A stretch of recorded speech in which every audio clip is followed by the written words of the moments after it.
Is everyone having a good coronation weekend? Yes. Yeah. I really loved the pageantry yesterday. But I've got to say, I do struggle a little bit to reconcile the splendour of the monarchy with the simplicity of the life that Jesus calls us to. But now, Charles III is the Supreme Governor of the Church of England. And so sat here this morning in this Anglican church, whether you're a dedicated monarchist or a rabble-rousing Republican, we have to ask, can we see God at work in the coronation? And the more I've thought about it, and the more I've prayed about it, I've come to the conclusion the coronation is about us. The coronation is what we choose to make of it.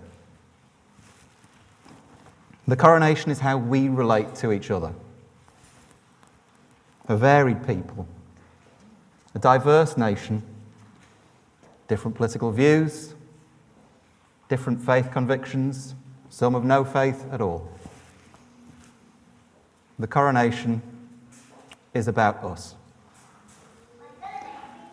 Alfred Blunt, who was the Bishop of Bradford in the 1930s, I think summed it up best.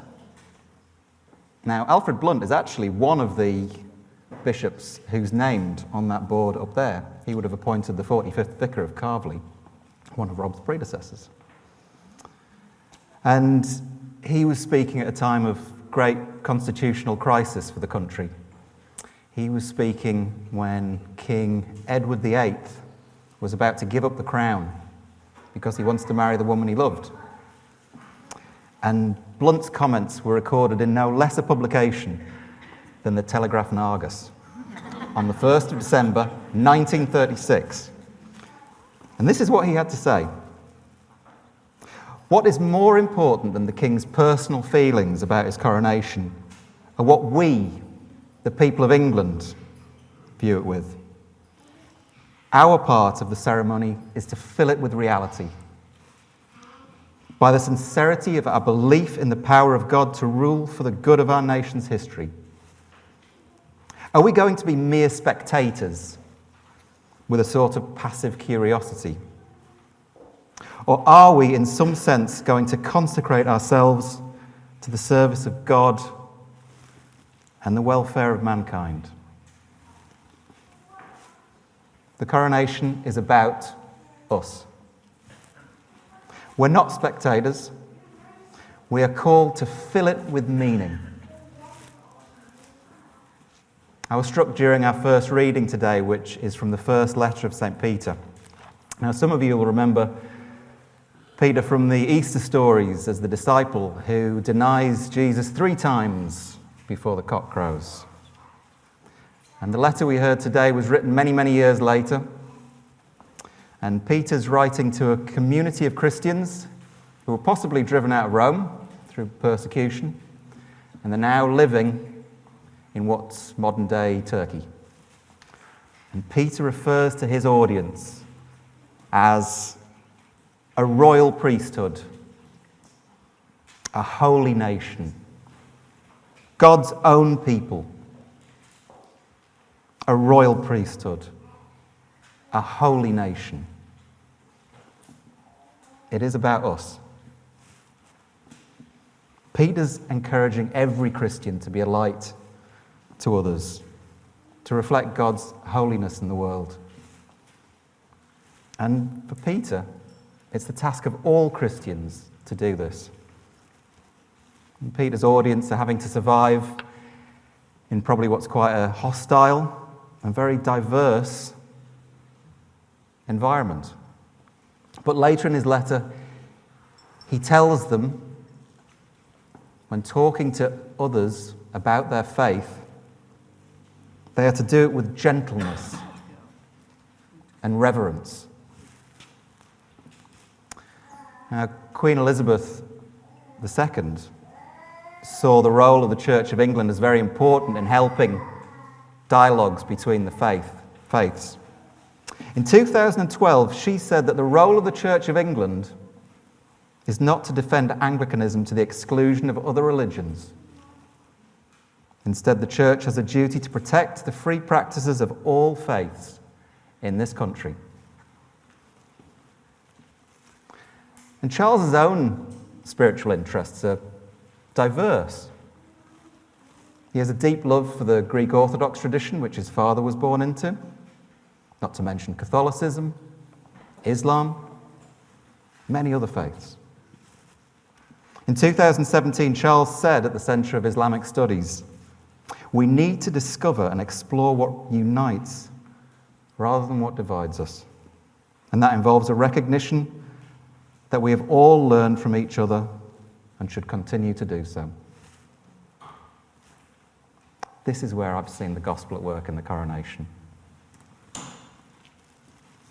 In our second reading today, we hear these thoughts of hospitality from Jesus.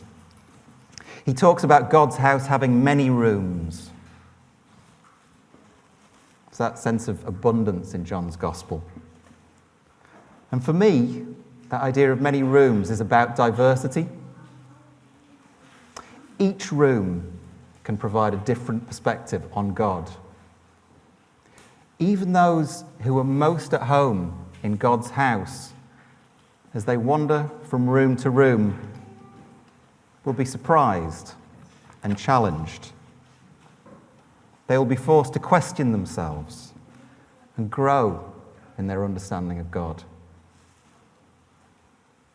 And Jesus actually goes on to say something that Christians really, really struggle with. "I am the way and the truth and the life. No one comes to the Father except through me." What does Jesus mean by that? Is it a sort of sweeping judgment on other faiths, some of which might not have even existed at the time? Is it supposed to leave Christians awkwardly shuffling and thinking that maybe they have to go and speak to people of other faiths on the basis that their religious convictions are somehow defective? Of course not. It's often how the passage is understood, but it's a case of taking these comments out of context. Who is Jesus talking to? He's talking to his disciples. He's trying to strengthen them before his crucifixion. And he's telling them that these new communities of believers will be formed in him. Christian communities are formed in Christ. Effectively, the message is, you're not doing this on your own. You will do this in community. No one comes to the Father except through me. This is going to be a new family learning together, entering deep and challenging conversations, but living lives of loving service to each other. We're formed into this royal priesthood, this holy nation, God's own people, when we come together week on week and take the bread and the wine together, as we will in a few minutes. Jesus' message for his followers is to be the best Christian communities they can be, to serve as an example to others. It's about us.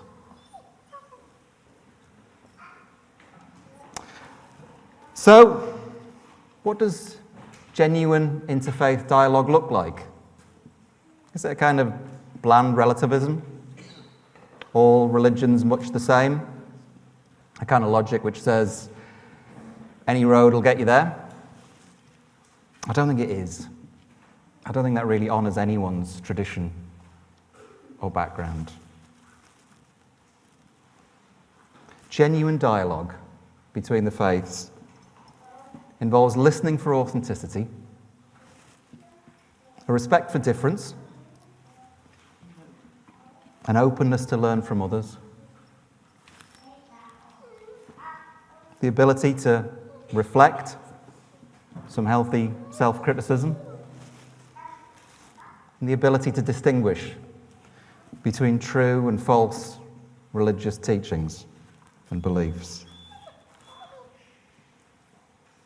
I saw the gospel at work in the coronation. I've got to say it meant an awful lot to me, whatever your political persuasions might be, to see a Hindu Prime Minister reading the gospel. It meant an awful lot to see the different faiths represented during the service. Doesn't have to leave. Joining in, it's good. Yeah.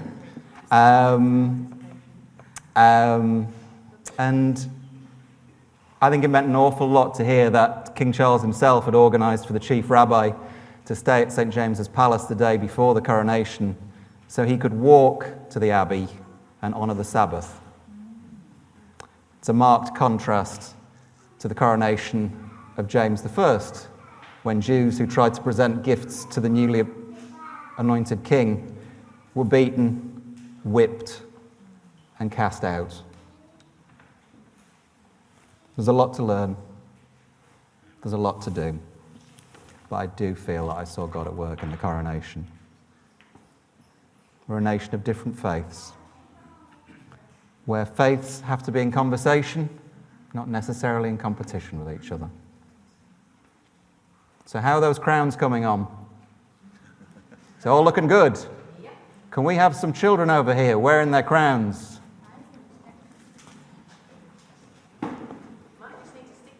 Oh, absolutely. Arts and crafts. Oh.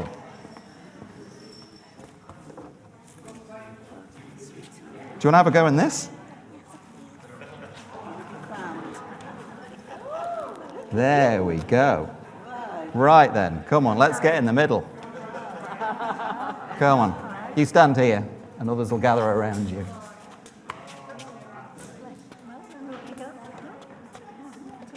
Where's Evie? Evie had already made 3 crowns by the start of the service.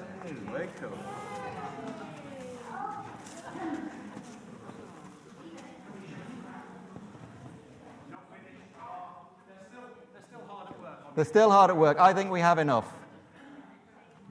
Like I was saying, the coronation is about us. So repeat after me. God save the King. God save the King. 3 cheers for the King. Hip hip, hooray!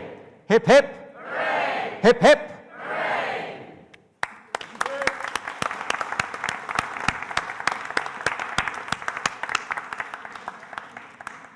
And the work still continues.